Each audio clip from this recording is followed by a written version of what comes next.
Hey guys, and welcome to a new video. This is the second part to the Q&A video I made the other day, as there are quite a few more questions that I could have answered, so let's get straight to it. Kickass asks, do I play any other games, and if so, will I upload any gameplays to YouTube? I am going to be bringing some other gaming content to the channel at some point. I'm not sure when. That was the plan originally when I started making videos on this channel, but then I just sort of got hooked into TF2. But on another note, my dad did recently buy a new graphics card, and he also bought Battlefield 4, and I've been waiting for a while for him to do that so that we can start playing together and possibly make some videos.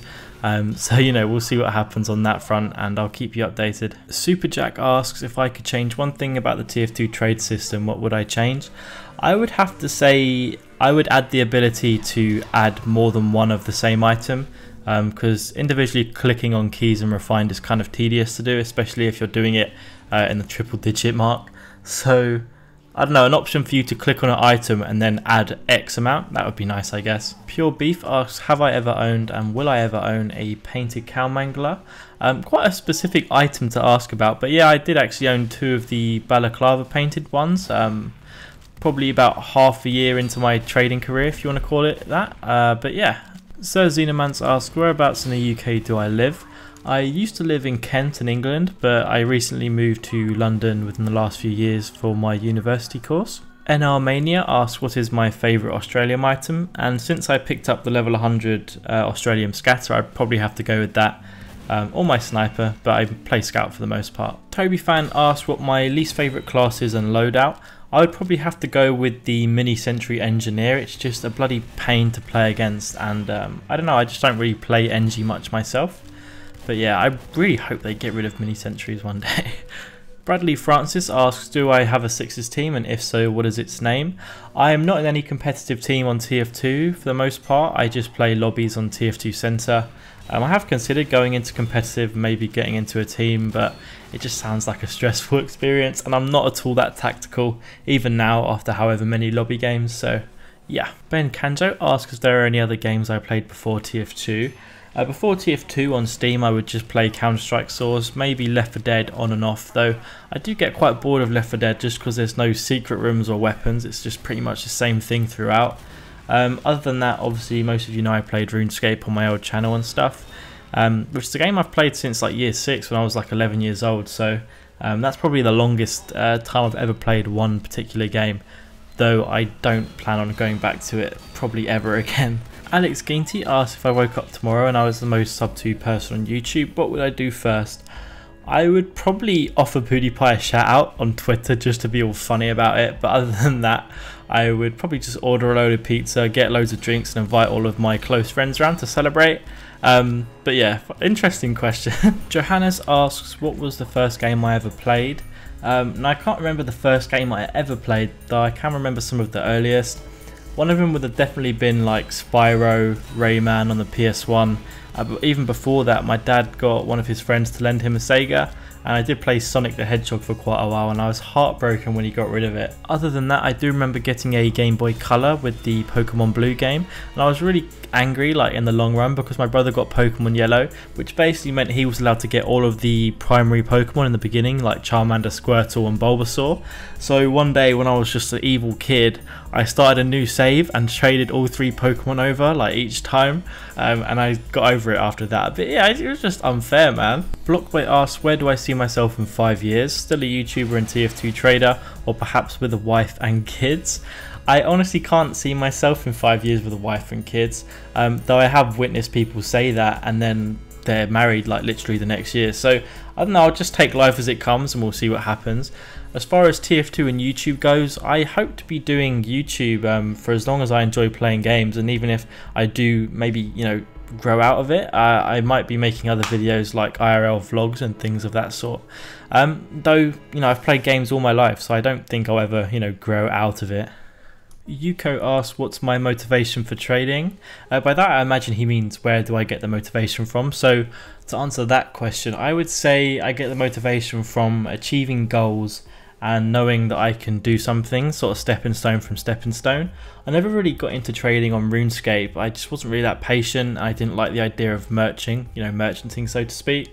And and I was quite surprised when I got into it on TF2 and did so well. So I guess it's just the time and effort, and along with learning, it's worked out for me pretty well. So that's where it comes from. Dre Eric asks if I have FIFA 14. I do for the PS3. My good friends and I, who I live with, decided to buy a PS3 along with FIFA 14 when we first moved in, because it was probably the only game that all three of us would play like in the evenings when they get back from work, and we just never get bored of it. It's just banter every time, along with a lot of shouting and swearing, of course. Preston Kagi asked what's the IP for my trading server. Now, I always include the IP for my trading server in the description of the video, so it'll be in this one if you want to check.